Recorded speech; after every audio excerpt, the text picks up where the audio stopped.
Welcome to Boski's RRR. வணக்கம் sir. Yes, Mr. Bala, welcoming Kalakanadi fans to RRR. Right, sir. CSK vs RR match.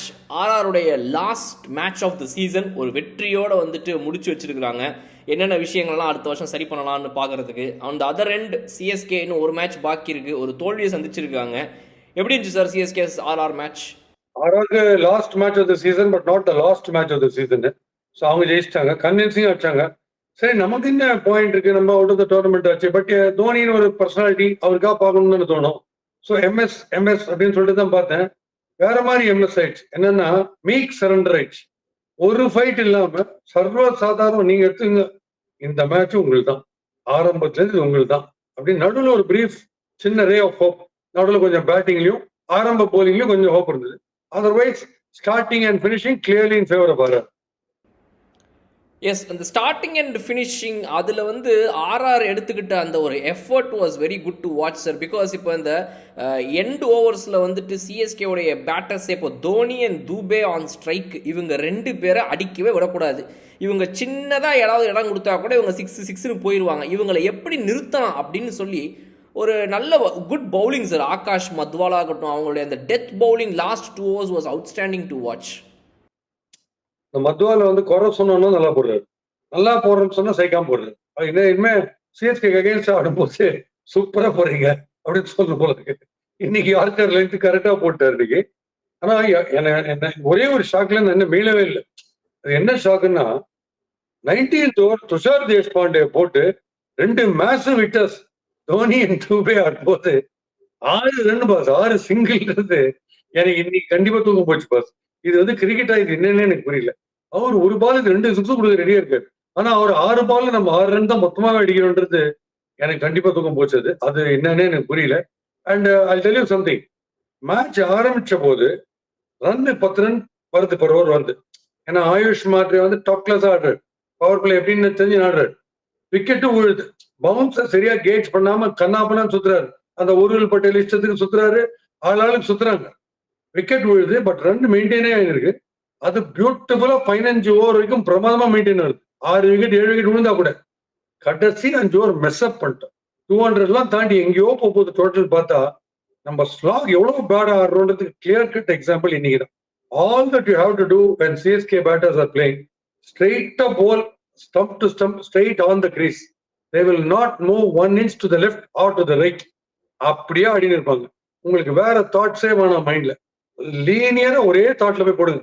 போறோன்றதை கிளீனா prove பண்ண. அவ்வளோ poor power play போய் poor play கடைசி ஒரு 4-5 over ரொம்ப ரொம்ப பேட்.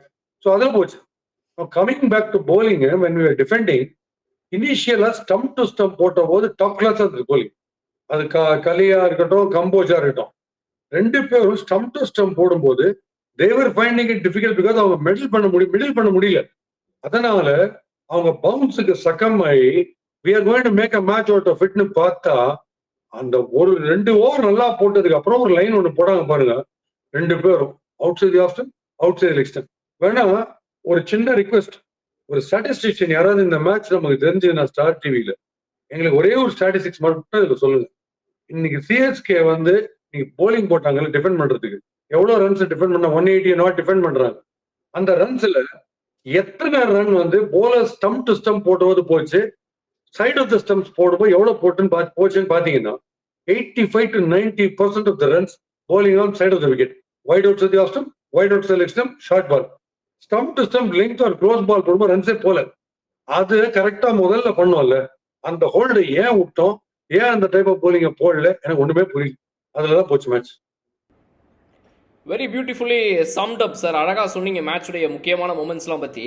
இப்போது பாசிட்டிவ்ஸ்னு எடுத்து பார்த்தா 2 டீம்ஸ்க்குமே நம்ம பேசணும் அப்படின்னா, ஆர்ஆரை பொறுத்த வரைக்கும் அவங்களுடைய பேட்டிங்கில் என்ன தான் சிஎஸ்கே இந்த மாதிரி ஒரு பவுலிங்கை போட்டிருந்தாலும் கடைசி மேட்ச்சு இதை விட வேறு ஏதாவது ஒன்று கிடைக்குமா, வா விளாடு அப்படின்னு சொல்லி இன்றைக்கி ஆர்ஆர் வந்து அவங்களுடைய அந்த லாஸ்ட் மேட்ச் ஆஃப் த சீசனை செம்மையாக விளாடினாங்க. அவங்களுடைய பேட்டிங் பற்றி சொல்லுங்கள் sir. RR how they capitulated on this CSK bowling. இப்ப சிஎஸ்கே போலிங்க பொறுத்த வரைக்கும் முதல்ல போடும்போது தான் சொன்னேன், 2 பேருமே அவங்களால ஃப்ரீ ஃபிளாம்போயின்ஸ் ஆட முடியல. சூரியவம்சி அண்ட் ஜெய்ஸ்வாலால அவங்க நினைக்கிற அளவு அடிக்க முடியல. எப்போன்னா ஸ்டம்ப் டு ஸ்டம்ப் போட்டு ஃபைண்ட் வெரி டிஃபிகல்ட். தப்பா மிஸ்டேக் ஆகுது. நம்ம கையில இருக்கிற கிரிப்பை விட்டோம் ஸ்டம்புக்கு வெளியில போட்டு. பட் அது நீங்க பண்ணீங்கன்னா அவங்க கொண்டுருவாங்க. அவங்க வந்து நல்ல விக்கெட்ல யார் போட்டாலும் பேர் தடுத்துருவாங்க. கொஞ்சம் சேலஞ்சிங்கா இருக்கும்போது தான் அவங்க ட்ரை டவுன் ஆனாங்க ப்ரெஷர்ல. அந்த ப்ரெஷரை ஈஸ் அவுட் பண்ணி ஃபாஸ்ட் பவுலர்ஸ் அப்படியே கொடுத்தாங்க கலீல்லாம் அவுட் சைட் ஆஃப். அதுல சூர்யவன்ஷி பிரில்லியன்ட். அடிக்கிற ஸ்ட்ரோக்ஸ்லாம் டாப். அப்கோர்ஸ் ஜெய்ஸ்வால் வந்து ஏர்லியா ஆடி போல்ட் ஆயிட்டாரு. கம்போ வச்சு அதெல்லாம் ரைட்டு. சூர்யவன்ஷி வந்து ஃபண்டாஸ்டிக்கா பிக் பண்றாரு. ஜஸ்ட் ஷார்ட் ஆஃப் பிளேயிங் பால்லாம் டாப் கிளாஸா பிக் பண்றாரு. அண்ட் 100 போட்ட போலிங்லாம் ஒரு போலிங்கே கிடையாது. ரொம்ப சப்ஸ்டாண்டர்ட் போலிங். இந்த 100 அந்த சீசன் ஆரம்பிக்கும் போது போட்ட போலரான் இருக்கு அந்த மாதிரி ஒரு போலிங். அஸ்வின் கிட்ட ஒரு விஷயம் நான் பார்த்தேன். என்னன்னா இன்னைக்கும் அவரால் விக்கெட் எடுக்க முடியுது. அவருக்கு எல்லா ட்ரிக்ஸ் ஆஃப் த ட்ரேடும் தெரிஞ்சிருக்கு. பட் என்ன ஆகுது, இப்ப எவ்வளவு ப்ரெடிக்டபிளா இப்ப அஸ்வின் இருக்காருன்னா, எதிரில் ஆடுற ரைட் ஹேண்டரோ லெஃப்ட் ஹேண்டரோ அவங்களுக்குள்ளே பேசிப்பாங்க. ஏ மச்சி, நீ லெஃப்ட் தானே, கவலையே படாது, அஸ்வின் ஆஃப் பிரேக் தான் போடுவார். நீ ரைட்டு பார்த்து, அவர் கேரம் பால் மட்டும் தான் போடுவார். ஸோ ரைட் ஹேண்டர் ஆடும்போது அஸ்வின் வந்து ஒரு லெக் ஸ்பின்னர் மாதிரியே ஆடுறாங்க. இல்லாட்டா ஜுரேல் வந்து லெக் ஸ்பின்ல ஆடுறதே ஆன் த லெக் ஸ்டம்ப் தூக்கி ஒரு 6 அடிக்கிறார் லெக் சைட்ல. ஏன்னா கிளியரா தெரிஞ்சிருது. அதனால எனக்கு ரிக்வெஸ்ட் என்னன்னா, ஸோ இப்படி பிடிச்சிக்கிறாரு, இப்படி போடுறாரு, லெஃப்ட் ஹேண்டர்னா இப்படி போடுறாரு. ஸோ தட் லெஃப்ட் ஹேண்டருக்கு பால் பிச் ஆகி ஸ்லிப்பு பக்கம் போகும். அக்ராஸ் அடிச்சாருன்னா ஆஃப் சைட்ல. That's what happen to Suryavanshi. Off break on the leg stump போட்டாரு, அக்ராஸ் அடிச்சாரு, பாயிண்ட்ல ஜடேஜா கேட்ச் பிடிச்சாரு. பட் ரைட் ஹேண்டர் ஆடும்போது இப்படி கிட்டத்தட்ட லெக் ஸ்பின்னர் மாதிரி கேரம் பாலே தான் போட்டுன்னு இருக்காரு. ஸோ எனக்கு அவர்கிட்ட ஒரு ரிக்வெஸ்ட் என்னன்னா, ஆஃப் பிரேக் இப்படி போடும்போது அந்த ஆஃப் பிரேக் போடுற அதே ஆக்ஷன்லயே பால் ட்ரிஃப்ட் ஆகி டுவர்ட் ஸ்லிப் போகணும். முத்தையா முரளிதரன் பிரில்லியண்டா போடுவாரு. யுவராஜ் சிங் அப்படி போட்டே இருப்பார், ஸ்லிப் போகும்போது திடீர்னு பால் உள்ள வரும் அதே ஆக்ஷன்லயே. ஸோ எப்படி லெக் ஸ்பின்னர் வந்து லெக் பிரேக் உடைய ஆக்ஷன்லயே googly which is off break போடுறாரோ, அதே டைப்ல அஸ்வின் வந்து ஆஃப் ஸ்பின் ஆக்ஷன்ல போடும்போது அந்த பால் லெக் ஸ்பின் மாதிரி போகணும், கேரம் பால் மாதிரி போகணும். அதை டெவலப் பண்ணாருனா தான், அதை அவர்கிட்ட இருக்கா இல்லையான்னு தெரியல, அவர் இருந்து போடாம இருக்காரா இந்த T20 ஃபார்மேட்டுக்கு தெரியல. பட் அவர் அதை பண்ணாதான் கெஸ்ஸிங் இன்னும் ஜாஸ்தி ஆகும் பேட்டர்ஸுக்கு. Otherwise left hander will play like an off spinner, right hander will play like leg spinner. அவ்வளவு predictable. Sir, positives of CSK இன்னைக்கு வந்து ஆயுஷ் மாத்ரேவா இருக்கட்டும், டெவால்ட் பிரவிஸா ஆகட்டும், இந்த சீசனுடைய மிகப்பெரிய ஃபைண்டுனா சிஎஸ்கேக்கு அவங்க 2 பேர் தான். அந்த 2 பேரும் இன்னைக்குமே கூட சூப்பராக விளாட்னாங்க. அதில் எஸ்பெஷலி ஆயுஷ் மாத்ரே, நீங்கள் ஏற்கனவே அவரை பற்றி மென்ஷன் பண்ணியிருந்தீங்க. என்ன மாதிரி பால் போட்டாலும் அது எல்லாத்துக்குமே நான் சுத்த போகிறேன், அது எப்படி 6 போகுது மட்டும் நீ பாரு அப்படின்னு சொல்லி அந்த கான்ஃபிடன்ஸோட உச்சத்தில் ஆடுறாரு. அது ரொம்ப யூஸ்ஃபுல்லாக இருக்குது ஆக்சுவலாக அந்த டீமுக்கு. ஆமா, ஆயுஷ் மாத்ரே வந்து அதை ஏபி பாசிட்டிவ் நேற்று சொன்னேன் வீடியோ முடியும் போது. 2 பேரும் அடிச்சிட்டாங்க. ஆயுஷ் மாத்ரே, பிரவேஷ் 2 பேரும் அடிக்கிறாங்க. பட் என்ன ஒண்ணு, ஒரு 40 வந்த உடனே ஒரு கண்டென்ட்மெண்ட் வந்துருது. நல்ல ஸ்ட்ரைக் ரேட்டு, நம்ம சிப்பின் பண்ணிட்டோம் ஒரு நாக், 4 போறாங்க. அவங்க 4 போகாம கேரி பண்ணாங்கன்னா டெரிஃபிக் ஸ்கோர் வரும். ஏன்னா அவங்க வெல் செட், அவங்க ஈஸியா அடிக்கிறாங்க 4. ஆயுஷ் எனக்கு ரொம்ப பிடிச்சது, 6 போகாம எனக்கு இன்ஃபீல்ட கிளியர் பண்ணா போறோம் அப்படின்ட்டு கரெக்டா 1 பவுன்ஸ் அப்படியே 4 போறது. அந்த ஆட்டிடியூட் பெஸ்ட். அண்ட் நம்ம அடிச்சோம்னா ஃபுல் ஃபிளிட்ஸா கிரௌட் உள்ள போய் விடுற மாதிரி அடிக்கணுமே தவிர ஹாஃப் ஹார்ட்டடா ஃபிளாட் ஆட்சோம்னா அது கேட்சா தான் போகும். ஸோ அதை நம்ம அவாய்ட் பண்ணணும். பிரவேஸ் வந்து ஜஸ்ட் பிரில்லியன்ட். 26 பால்ஸ்ல 42 வருதோ, ஜஸ்ட் ஷார்ட் ஆஃப் லெங்க்லாம் அடிக்கிறாரு 6. அதெல்லாம் டாப்ல டெவிலியர்ஸ் ஆடுற மாதிரியே தான் கரெக்டா சொல்றாங்க, பேபி டெவிலியர்ஸ்னு. ஸோ அவங்க 2 பேர் லவ்லி ஃபைண்ட். இன்னும் ஒண்ணு, 30-40 வரும்போது கொஞ்சம் காஷன் எக்ஸசைஸ் பண்ணிட்டு 2-3 பால் சிங்கிள் ஆட்டு திருப்பி ஆன்ஸ்லாட் போனாங்கன்னா bigger score, and that will benefit the individual score. Bigger score வரும், it will benefit the team a lot. அது ரெண்டுத்துக்கு they should give a thought to that. Because இப்போ கேமியோ ஆடிட்டு இவங்க போயிட்டாங்கன்னா இவங்களுக்கு அப்புறம் நல்லா அடிக்கிறதுக்கு ஆளுங்க இருந்தாங்கன்னா பரவாயில்ல. பட் இப்போ கரண்ட் சிஎஸ்கேவோட சிச்சுவேஷன் வச்சு பார்க்கும்போது தூபே அண்ட் தோனி எல்லாம் வந்துட்டு இன்னும் அந்த பழைய இதில் இல்லாதனால நீங்கள் சொல்கிற மாதிரி பிரவிஸ் ஷுட் ஹேவ் பிளேட் லாங்கர்னா கண்டிப்பாக நீங்கள் சொன்ன தாட்டு சார். அஸ்வின் மேல கான்பிடன்ஸ் வச்சு பவர் பிளேல போலிங்ல கொடுக்குறாங்க, பவர் பிளேல பேட்டிங்ல கொடுக்குறாங்க. கிளாசிக்கா அடிச்சார் 6, பிளிக் அடிச்சாரு, பியூட்டிஃபுல் 6 ஃபர்ஸ்ட் வந்த உடனே. அவருக்கு வந்த உடனே அடிச்சாரு. என்னுடைய ஃப்ரெண்டு கிட்ட சொன்னேன், அசரங்கா வந்தாருன்னா இவருக்கு இந்த அக்ராஸ் ஆடுறது ரொம்ப பிடிக்கும், மிட் விக்கெட் பக்கம் எந்த இடத்துல சுத்த போறாரு பாருங்க. என்னை ஏமாத்துறதுக்காக என்ன பண்றாரு, இறங்கி சுத்தி விட்டுட்டாரு அதே அசரங்க மிட் விக்கெட்ல. அவர் நின்றுந்தாருன்னா அவருக்கு 6 ஈஸியா அடிக்க வரும். அவர் எதுக்கு அதை அப்படி ஒரு அவசரப்பட்டு எதுக்கு இறங்கினாருன்னு தெரியல. அந்த பால் இறங்க வேண்டிய பால் இல்லை, அவர் ரீச்சுக்கு நின்றதுல இருந்து அடிக்கலாம். ஏன்னா அசரங்கா வந்து ஒரு 2-3 பால் உங்களை லெங்க்ல ட்ரபிள் பண்ணா கூட நீங்க 6 அடிக்கிறதுக்குனே ஒரு 2 பால் போடுறாரு. அண்ட் டால் பேட்டர்ஸ்க்கு அது ஈஸி. அவர் எதுக்கு விக்கெட் கொடுத்து கன்சீட் பண்ணாருன்னு தெரியல. பட் அதுக்கப்புறம் ரியர் கார்டு ஆக்ஷன்ல நல்லா பியூட்டிஃபுல்லா பண்ணோம். டூபேவுடைய strike rate very poor. Unless the ball is tossed I will not hit a 6. Full toss எவ்வளவு வேஸ்ட் பண்ணுவோம் நீங்க தெரியுமா? எந்த ஃபுல் டாஸ் யார் போட்டாலும் ஒரு ரன் அடிச்சிடும். ஃபுல் டாஸ் நீங்க எப்படி வேஸ்ட் பண்ணுவீங்க? அது ஒரு துஷார் முதல்ல வந்து நல்லா கொடுத்துட்டு கடைசியில் துஷார் நம்மள ஏமாத்திட்டாரு. நல்லா போட்டார் 19th ஓவர். பட் எக்கச்சக்க full tosses boss. Maximum full tosses CSK ever வேஸ்டட்னா இந்த மேட்ச்ல. சார் தூபே அவருடைய சிக்ஸ் சிட்டிங் கெப்பாசிட்டிக்கு இன்னும் அவருடைய ஷாட், நீங்கள் ஏற்கனவே அவரை பற்றி மென்ஷன் பண்ணியிருக்கீங்க, 2 ஷாட்டு தான், ஒன்று டீப் மிட் விக்கெட் மேலே, இன்னொன்று அந்த லாங் ஆன் மேலே. அது 2 விட்டு அவருக்கு ஷாட்ஸ் நிறைய சாய்ஸஸ் இல்லாதனால அவர் மாட்டிக்கிறாரு அப்படின்னு சொல்லி. ஸோ அதை ஒர்க் அவுட் பண்ணாத வரைக்கும் இது பிரச்சனையாக தானே இருக்கும். அதை மேபி வந்து அவர் சிஎஸ்கேவுடைய கேம்பில் இருக்கும்போது ஒரு ஐபிஎல் டைமில் 45 நாள் வேலை கிடையாது. இது வந்து ஓவர் பீரியட் ஆஃப் டைம் அவர் கண்டினியூஸாக ஒர்க் அவுட் பண்ணணும் இல்லையா? பிகாஸ் இப்போ இந்தியன் கிரிக்கெட் டீமில் சிவம் தூபே மாதிரி ஒருத்தருக்கு ஒரு சான்ஸ் கிடைக்குமா அப்படின்னு 2 வருஷத்துக்கு முன்னாடி யாராவது கேட்டிருந்தா கண்டிப்பாக நம்ம நோன்னு சொல்லியிருந்திருப்போம். அவர் எங்கெங்க விளையாட்டுருக்காரு, யாருங்க சிவம் தூபேன்ற ரேஞ்சுக்கு வந்திருக்கும் அது இதுக்கு முன்னாடி. பட் சிஎஸ்கேக்கு அவர் விளையாட ஆரம்பிச்சதுக்கு அப்புறமா it has completely changed for him. அவரை இந்தியன் T20 சைடு வரைக்கும் கொண்டு வந்ததை விட்டுருக்கு. அப்படிங்கும்போது he should own that responsibility and he should do something for that இல்லையா? ஆமா, அவங்க வந்து சைட் ஆஃப் த ஸ்டம்ப்ஸ் போட்டீங்கன்னா இஸ் பிஸ்தா 6 அச்சுவர், no doubt about it, because is the best 6 ஹிட்டிங்ல. ஒத்துறேன் கண்டிப்பா.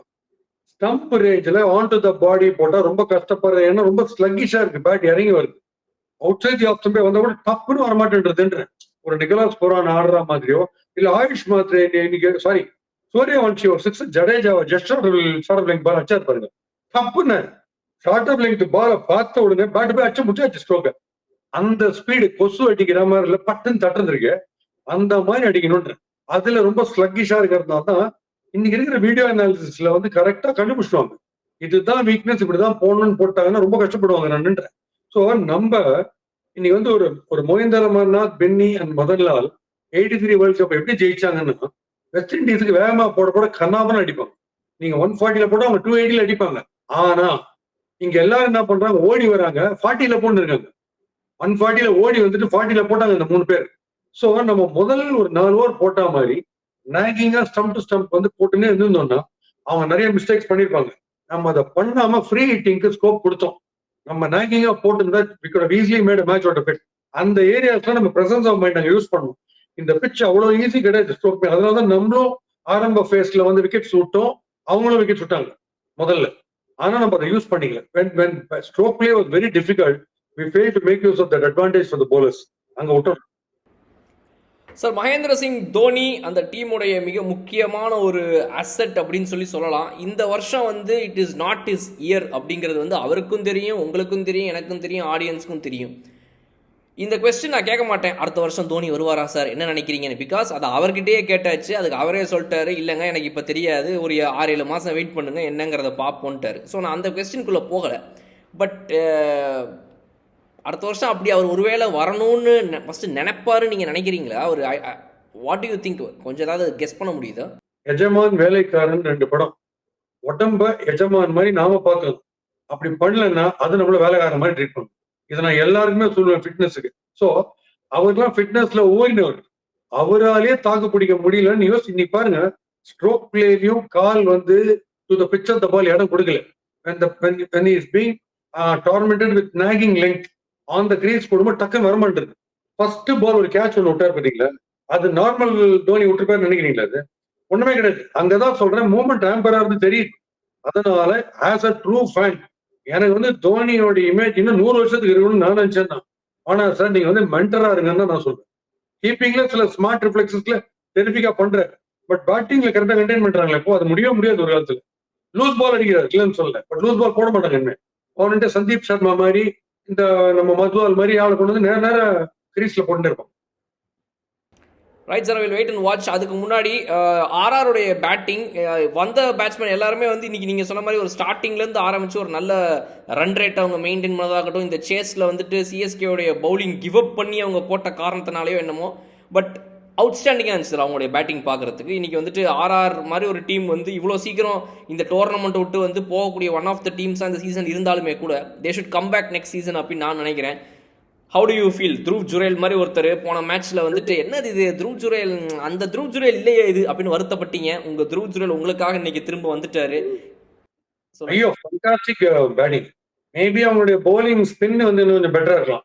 அவங்க ஸ்பின் வந்து இப்ப பராக் வந்து என்ன இன்னும் இப்ப போடுறாரு ரவுண்ட் போட்டு போலி வந்து போலி திடீர்னு நின்றுறாரு. அம்பையர் நான் ஏதோ ஒரு டீ சாப்பிட்டு எடுத்தான்றாரு போடுறாரு. இன்னொன்று அம்பையரிங் விட்டாங்க கோட்டை.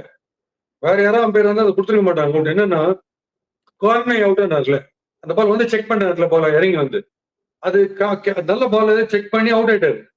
இவர் கேட்ச பிடிக்கும் போதே பால் தூக்கி போட்டாரு. பாத்தீங்களா நீங்க? You're supposed to be in control of the ball, at least to the umpire's knowledge, அம்பையரோட டிஸ்கிரிப்ஷனுக்கு அப்படியே தூக்கி போடுறது. அதுக்கப்புறம் ஏதோ பவுண்டரி கிட்ட பால் தட்டி விட்டு அப்படியே ஷாக் அப் ஆகுறது பவுண்டரியில. எப்படி நீ கை விட்டு போச்சு? இவர் தான் ஃபீல்டர், கை இவர் தான், பால்லாம் வேற இருந்தோம். பட் அது போகும். அதனால நம்ம ஷாக் ஆக வேண்டிய அவசியமே இல்லை. பேட்டிங்ல அப்படி பிளே அவுட் ஆயிட்டு ஒரு மாதிரியா பார்த்து ஷாக் எப்படி இது இதெல்லாம் ஆகக்கூடாது. என்னதான் நம்ம தான் சரியா இல்லைன்றது அர்த்தம். ஸோ ஆக்டிங் ரொம்ப ஜாஸ்தியா இருக்கும். மேட்ச் ஆஸ்கார் லெவல் ரொம்ப ஜாஸ்தியா பண்ணுது. Sir to end the video, positives and negatives ரெண்டு டீமுக்கும் பேசிட்டோம். அதில் ஆர்ஆருடைய பேட்டிங் மெயின்லி ஒரு யசஸ்வி ஜெய்ஸ்வால், வைபவ் சூரியவன்ஷி இருக்கிற வரைக்கும் அவங்க அசைக்க முடியாது. கண்டிப்பாக அடுத்த சீசன் வந்து இந்த ரெண்டு பேருடைய ஓப்பனிங் இன்னும் ஸ்ட்ராங்காக அந்த டீமுக்கு எந்த அளவுக்கு இருக்குமோ அந்த அளவுக்கு அந்த வின்னிங் காம்பினேஷன் அவங்க பவுலிங்லையும் கொண்டு வரணும்னு நான் நினைக்கிறேன். ஸோ ஓவராலாக will sum up RR for this season sir. Batting பொறுத்த வரைக்கும் ஒரு த்ரூவ் ஜுரேல் டைம் வரும்போதெல்லாம் ஸ்டெப் அப் பண்ணியிருக்காரு. சீசனுடைய ஸ்டார்டிங்கில் ரியான் பராக் அண்ட் சஞ்சு சாம்சன் ரெண்டு பேரும் அற்புதமாக விளையாடிட்டே இருந்தாங்க. பட் அதுக்கப்புறம் ஒரு பாயிண்ட்டுக்கு மேலே முடியல. But towards the middle and எண்டில் பார்த்தீங்கன்னா ஜெய்ஸ்வால் அண்ட் வைபவ் சூரியவன்ஷி பார்ட்னர்ஷிப் பிச்சுக்கிச்சு. ஸோ பேட்டிங்கில் அவங்களுக்கு பிரச்சனையே இல்லை. பட் இந்த மேட்சை தாண்டி நம்ம மற்ற தோல்விகள் எல்லாமே பார்த்தோம் அப்படின்னா அவங்களுடைய பவுலிங் தான் ஒரு பெரிய லெட் டவுனாக இருந்திருக்கு இந்த சீசன் ஃபுல்லாக பார்க்கும்போது. அவங்களுடைய இவர் அஸ்வின் இல்லாமல் போனார், சஹால் இல்லாமல் போனார். அவங்க பவுலிங் மொத்தமாக கன்ஃபியூஸ் ஆச்சு. எல்லாத்தையும் விட்டுட்டு ஏதோ ஓரளவுக்கு கொண்டு வந்தாங்க, பட் முடியல. So how do you expect RR to come back next season? RR will definitely look forward to some better improvement in the spin department. Azarenka வந்து ஒரு 2 விக்கெட் எடுக்கிறார். கண்ணாப்புன்னு தான் கொடுக்குறாரு runs ஃபுல்லாம். கன்சைடிங் two many runs. Theekshana அவங்க எதிர்பார்த்த அளவுக்கு போடல. இன் பிட்ஸ் அண்ட் பீசஸ் தான் போலிங் போடுறாரு. ஸோ மேட்டர் ஆஃப் கன்சர்ன் அவங்களுடைய ஸ்பின். அவங்க பேட்டிங் எக்ஸ்ட்ராடினரி டாப் கிளாஸா இருக்கு. மத்வால் வந்து கான்சென்ட்ரேட் பண்ணி யாருக்காச்சும் போட ஆரம்பிச்சாருன்னா பெரிய ட்ரபிள் மேக்கரா இருக்கு எல்லா பேட்டர்ஸுக்கும். அது ஒண்ணு. பட் சூரியவன்ஷியை பொறுத்த வரைக்கும் அந்த கிட்டத்தட்ட அந்த நாயகன்ல ஏஆர்எஸ் போயிட்டு ஒரு ஹெல்ப்புக்காக போவார் வேல்நாயகர் கிட்ட. பொண்ணு வெளியில போனா மந்திரி பசங்க கிழிஞ்ச துணியா வந்தான்னு ஒரு சீன் சொல்லுவார்ல, அந்த மாதிரி சூரியவன்ஷி வந்து இல்ல சிஎஸ்கேல வந்து நல்லா அடிச்ச முதல்ல செம்மடி அடிச்ச முதல் மேட்ச். அப்புறம் எல்லாரும் கண்ணு வச்சு எக்ஸ்பெக்டேஷன் அதிகமாகி எல்லாரும் வெயிட் பண்ணி அடிப்பேன் கடைசியில் இப்படி ஆயிடுச்சு. என்ன பண்றதுன்னு தெரியலடிச்சு சிஎஸ்கேல வந்து நீங்க போங்க, நீங்க போயிட்டு எங்க மேட்சுக்கு வாங்க, நீங்க பாத்துக்கலாம், நீங்க இப்ப ரொம்ப நேரம் இருக்கக்கூடாது, கவலைப்படாது, நான் உங்களுக்கு எவ்வளவு வருமா கொடுக்குறோம்னு சொல்லிட்டு ஃபுல் ஃபார்ம் கொண்டு வந்தோம் சூரியவன்ஷியை. அது வந்து ஒரு பெரிய ரெக்கார்ட் நம்ம பண்ணுது. அவர் ஆக்சுவலா தேடிட்டு இருந்தார், சரியா ஃபார்ம் கிடைக்கல. அழகா கொண்டு வந்து ஃபார்ம்ல விட்டோம். முதல்ல ட்ரபிள் பண்ணோம், திருப்பி ஃபார்ம்ல அழகா கொண்டு வந்து விட்டோம். அண்ட் நம்மளுடைய விஷயம் கடைசியில பேசும்போது என்னன்னா, கவாஸ்கர் வந்து எப்போ அந்த சூரியவன்ஷி நம்மள எந்த போலர் ஆனாலும் இல்ல, young man with robust confidence, young man சொல்லியே அது சிஎஸ்கே விருப்பத்துக்கு சொல்றதா என்னதுன்னே தெரியல. விடாம யங் மேன் அவுட் ஆனா beaten கூட young man. I don't know how he got beaten. Six, such a young man. No wonder that was a six. Out or about young man, too impetuous. That's why he got it. எல்லாத்துக்கும் young man. நாங்க அவருக்கு 60 வயசு ஆச்சுன்னு சொல்லவே இல்லை. எவ்வளவு வாட்டி சொல்றது? மேபி அவர் வந்துட்டு நீங்க பாக்குறீங்கன்னு தெரிஞ்சுக்கிட்டே எனக்கு தெரியும். என்ன போன கடந்த ஒரு 2-3 மேட்சா பாஸ்கி நம்மளை பத்தி பேசவே இல்லைன்னு இன்டெல் இன்ஃபர்மேஷன் வந்திருக்குது. சரி ஓகே அப்படின்னு சொல்லி உங்க அட்ராக்ஷனை பிடிக்கிறதுக்காகவே எனக்கு தெரிஞ்சு சனில் கவாஸ்கர் இருக்கிறாருன்னு நினைக்கிறேன். என்ன கவாஸ்கர் கரடா பண்ணாலும் அவர் எடுத்த டெசிஷன் இருக்கு பாருங்க. இந்தியாவிலே first Indian who took such a decision, the best decision. Quit the scene when you're asked why not, when you're asked why not. Super aggregate, super average எல்லாம் இருக்கும்போது இன் ஸ்டைல் குட் பைன்னு போனார் பாத்தீங்களா. I think he is still talked about and remembered today only because of that. Technically அவர் brilliant. அந்த technically பிரில்லியண்டா வச்சுன்னு அடிச்ச runs toughest quality bowling அகேன்ஸ்ட்லாம் ஆட்டார். பட் இந்த ரிட்டையர்மெண்ட் விடலாமா வேணாமா நிறைய பேருக்கு டைசியா இருக்குல்ல, அதுல கண்டிப்பா கவாஸ்கர் தான் எக்ஸாம்பிள் எடுத்துக்கணும். இன் ஸ்டைல் பண்ணது என்ன ஒண்ணு மைக்க கீழே வைக்க மாட்டேன்றது தான். Right sir, okay sir, thank you, nice meeting you. So சூப்பர்பான ஒரு மேட்சோட முடிவில் உங்களுடைய ஸ்பெஷல் வேஸில் முடிச்சு வச்சிருக்கீங்க இன்னைக்கு வீடியோவை. நாளைக்கு RRRல எந்த டீம் எப்படி விளாடுறாங்க பாவம். பட் முக்கியமான விஷயம் சார், நாளைக்கு மும்பை vs டெல்லி மேட்ச்ல மும்பை மட்டும் ஜெயிச்சிருச்சுன்னா 4வது இடத்துக்கு மும்பை போயிடுவாங்க. All 4 qualified. மிச்சம் இருக்கிற 7-8 மேட்ச்மே சும்மா காட்சிக்கு பார்க்கணுன்ற மாதிரி ஆயிரும். ஸோ அதனாலவாது எனக்கு தெரிஞ்சு வந்து இந்த மேட்சை டிசி ஜெயிச்சு அப்புறம் திரும்ப அந்த 4th ஸ்பாட்டுக்கு ஒரு கன்ஃபியூஷனுங்கிறனால மேட்சை கொஞ்சம் இந்த சீசனில் பாக்கி இதெல்லாம் இன்ட்ரெஸ்டிங்காக எடுத்துகிட்டு போவாங்க நான் நினைக்கிறேன். பார்ப்போம். அந்த மாதிரி ரிசல்ட் 4 எது டாப் 4 தெரிஞ்சிருந்தது நல்லது. ஏன்னா அது தெரியாம போச்சுன்னா பல சஞ்சீவ் கோயங்காக்கள் உருவாகுவாங்க வீட்லயே. அவனு நகத்தெல்லாம் கட்சின்னு பென்ஷன் யாரையோட திட்டின்னு இருப்போம் எதுக்கும். அதெல்லாம் இல்லாம கொஞ்சம் ஜாலியா பார்க்கலாம் மேட்ச். நமக்கு இது சம்பந்தம் இல்லை, வெறும் கேமை மட்டும் ஜாலியா என்ஜாய் பண்ணணும்னு பார்ப்போம்ல. அந்த மாதிரி இருக்கிறது நல்லதுதான். Anyway, with good cricketing stuff and nice humor, we'll again meet tomorrow on RRR.